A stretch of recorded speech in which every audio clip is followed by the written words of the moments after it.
Good evening and welcome to Source 16 News at 10.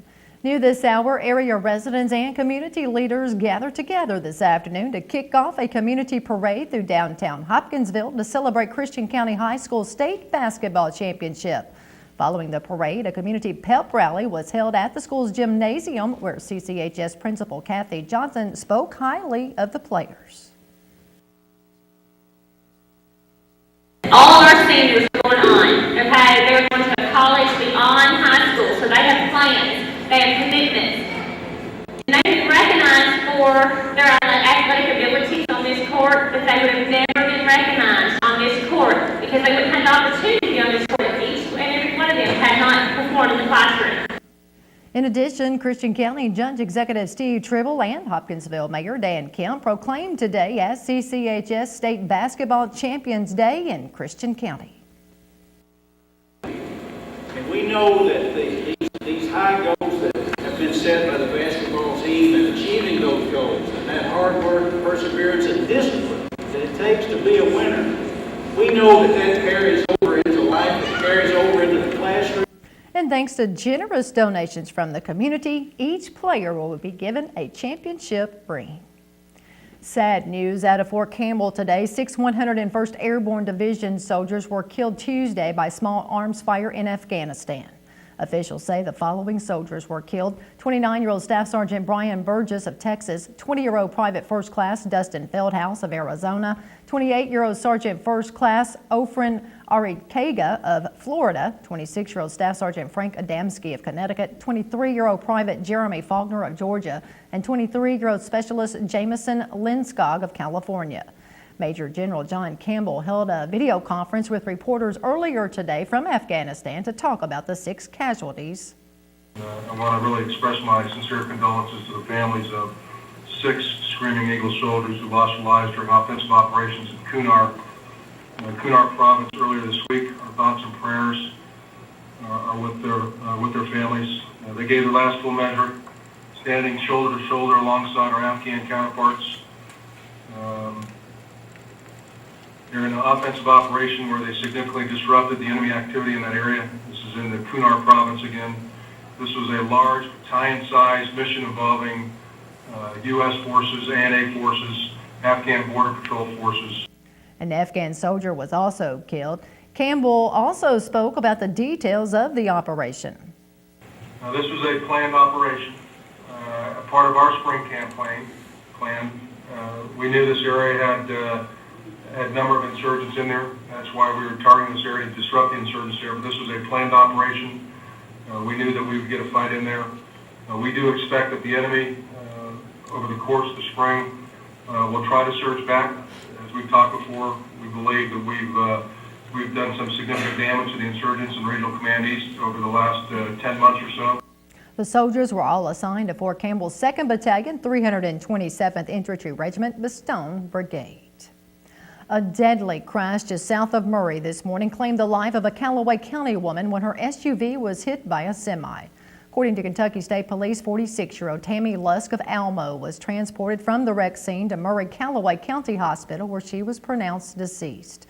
Police say the wreck occurred around 6:20 when Lusk failed to yield the right-of-way as she went to turn from the Murray-Paris Road onto Kentucky 121, and her SUV was hit on the driver's side by a tractor-trailer driven by an Illinois man. The accident caused the semi to overturn, spilling its load of salt onto the road and forcing the highway to be closed for most of the day. The road reopened to traffic around 1 o'clock this afternoon. A Clarksville man convicted in a fatal wreck that killed a Fort Campbell soldier in Oak Grove last year will go on trial again this fall. 21-year-old Antoine Rouse, who was convicted of wanton murder in January for a head-on collision that killed 23-year-old Joshua Rogers of Texas, appeared in Christian County Circuit Court today with his lawyer, Brandy McIndowney, where Judge Self set his trial to begin August 1st. McIndowney filed the motion for a new trial before Rouse could be formally sentenced earlier this month after discovering that jurors may have decided he was guilty based on information not in evidence, but rather on information they received from one of the jurors about parole eligibility. Rouse was originally scheduled for a pretrial conference for a new trial date yesterday, but the Commonwealth filed a motion to alter, amend, or vacate the court's decision to grant Rouse a new trial.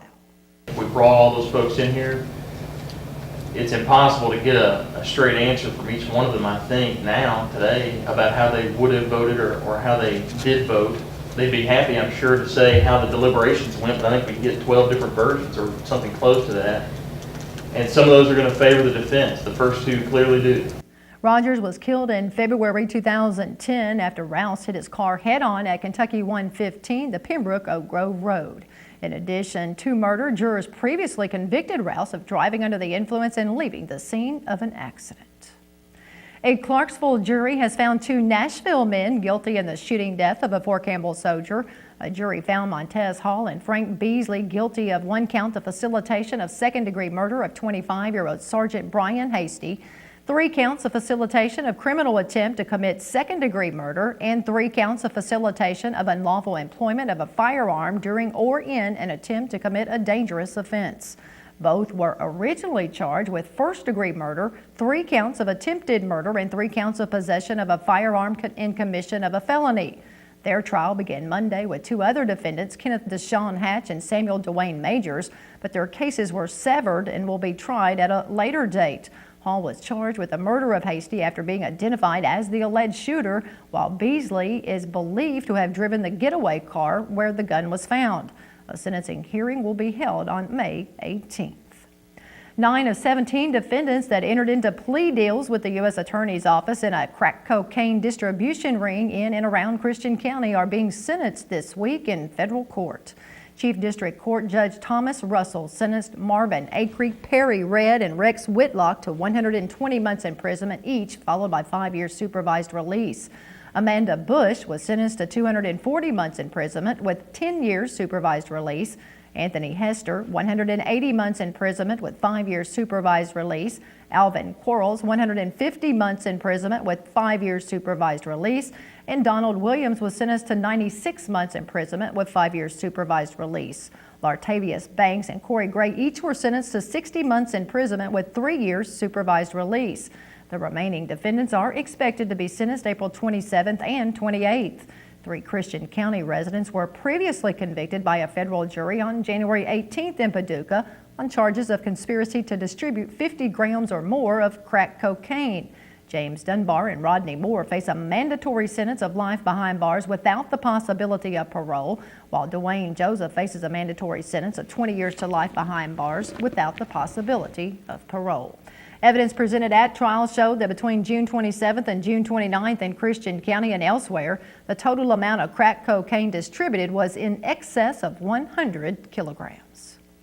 For the 16th time, the city of Madisonville has been named a Tree City USA community by the National Arbor Day Foundation as a result of the city's commitment to community forestry. Madisonville met the 4 standards required to be a Tree City USA community through an active tree board, a tree care ordinance, a comprehensive community forestry program, and an Arbor Day observation.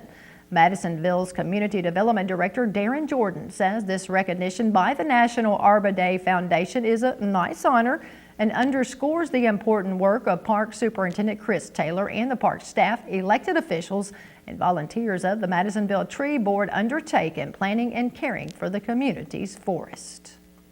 Mayfield's police department has undergone numerous changes in the past month, but a recent change isn't one the city's bragging about. The department's recently promoted assistant chief, Larry Alexander, has resigned after allegedly sending questionable emails from his work email account.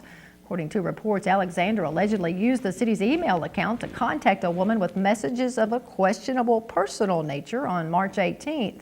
One of those messages ended up being sent to Mayor Teresa Cantrell. 3 days later, Cantrell reportedly sent Alexander a formal letter informing him he had violated 2 sections of the city's personnel plan, unauthorized use of city property, and on-duty or off-duty conduct that discredits the individual or association. Alexander chose to resign from the department rather than face disciplinary action. Alexander was promoted earlier this month as part of the city's restructuring of the police department. Cantrell said the city will realign the department's leadership without an assistant chief. A Clarksville man has been convicted in the March 2009 murder of his wife, a Fort Campbell soldier, who was home on leave from Afghanistan. A Montgomery County jury found 29-year-old Khalifa Lambert guilty of first-degree murder, felony murder, and 2 counts of especially aggravated kidnapping in the stabbing death of his wife, 18-year-old Private First Class Ashley Barnes. Lambert reportedly stabbed Barnes 16 times in the parking lot of a Clarksville motel where she was staying after filing for divorce a few days prior to her murder. Lambert received an automatic life sentence with eligibility for parole in 51 years. He will be sentenced on June 8th for the especially aggravated kidnapping convictions, which could add 15 to 25 years to his sentence. A 73-year-old Pembroke man was taken to the hospital after he blacked out and his car hit a concrete building on Skyline Drive. Ogdensville police report Davey Reiger was driving through the back parking lot of H&R Block at 1227 Skyline Drive around 11:15 when police believe Reiger blacked out for unknown reasons and crashed into the back of the building. Police say Reiger did not remember the accident and he appeared confused and disoriented when officers arrived on the scene. Reiger was transported by ambulance to Jenny Stewart Medical Center for treatment. Well, some say public education is the civil rights issue of this generation, and the Pritchard Committee for Academic Excellence has a challenge for Kentuckians regarding just that. Since 2008, the committee has been working to move Kentucky's education system to the top 20 in the nation by 2020. Fannie Louise Maddox with the Pritchard Committee updated Kiwanians today at their weekly luncheon. You can see we are on track for reaching the goal on 9 indicators, improving but slowly on 2 indicators, and flat or losing ground on 5 with no new data available on 4 indicators. Many of the results to date are good, but there's real cause for concern about some of these things. To meet this goal, the committee is focusing on key objectives with Senate Bill 1 passed in 2009. Maddox was recognized last week by the Hopkinsville Human Relations Commission in their Women's History Month Awards program, where she received the Sherry Jeffers Award for her longtime community service towards improving public education. Friday's Mega Millions jackpot is $19 million and Saturday's Powerball jackpot is $187 million.